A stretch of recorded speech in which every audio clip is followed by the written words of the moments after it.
What's going on, fans? And welcome back.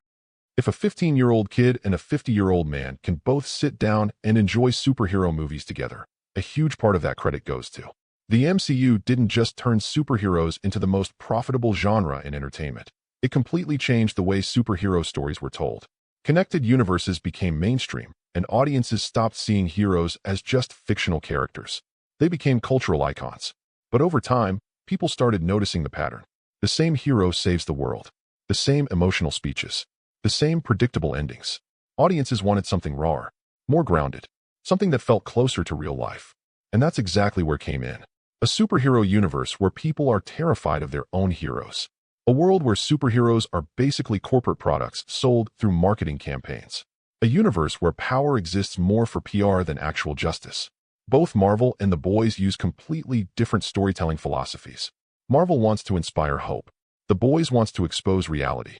But despite being so different, there are certain things The Boys handles in a way modern Marvel still struggles with. For example, in most Marvel stories, no matter how flawed the hero is, the audience always knows one thing. By the end, the hero will do the right thing. The Boys completely flips that idea. Half the characters don't even understand what they're doing anymore. After abandoning an entire plane full of innocent people, still believes he's humanity's greatest hero. Across multiple seasons, this man has done more damage than good, yet he genuinely sees himself as a savior. And that's the genius of the show. The Boys isn't trying to say superheroes are evil. It's asking a much more uncomfortable question. What happens when a normal human being gets God-level power, while millions of people worship them? That question is the soul of the series. Because honestly, look at social media today.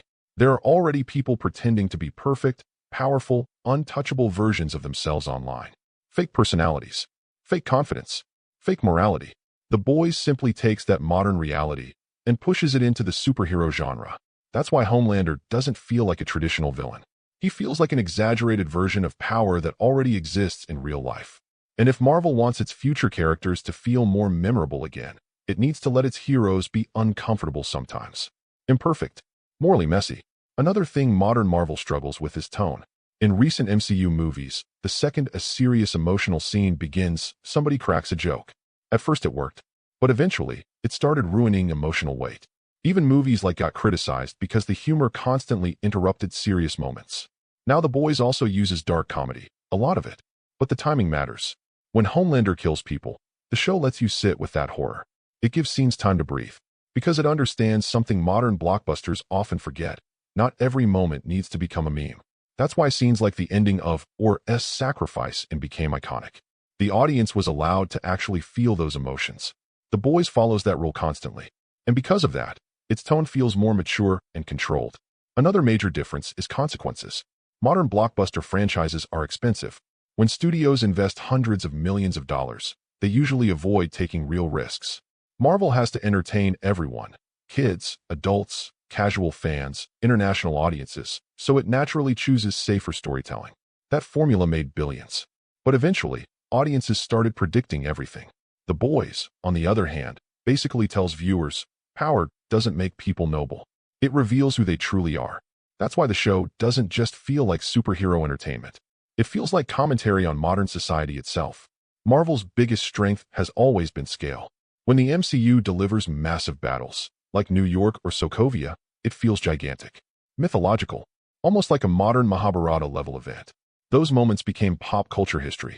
But then the next movie arrives, and everything suddenly feels normal again. Countless people should be traumatized. Entire societies should change forever. Yet most MCU worlds move on surprisingly fast. Meanwhile, in The Boys, even one public death creates media outrage, lawsuits, protests, political chaos, actual consequences. And most importantly, when something happens there, it usually stays permanent. If somebody dies, they're gone. That permanence makes the stakes feel real. Because honestly, once audiences believe every character can return through variants, timelines, multiverse portals, or alternate realities, sacrifice slowly loses impact. Another reason The Boys feels so engaging is moral complexity. In most superhero movies, it's obvious who the hero is and who the villain is. The Boys blurs that line constantly. Homelander is technically a hero. Children adore him. The media worships him. But internally, he's completely unstable. That unpredictability makes him terrifying. He doesn't feel like a normal supervillain. He feels like a corrupted celebrity god created by society itself. A man who became a monster because the world treated him like a god for too long. And ultimately, that's why both Marvel and The Boys are important. Marvel represents hope, heroism, and larger-than-life inspiration. The Boys represents corruption, power, media manipulation, and the darker side of human nature. They serve completely different purposes. And honestly, the superhero genre needs both. But what do you think? Should Marvel become darker and more realistic? Or should it stay focused on hope and escapism? Let me know in the comments. And if you enjoyed this video, don't forget to leave a like, subscribe to the channel, and turn on notifications for more superhero content.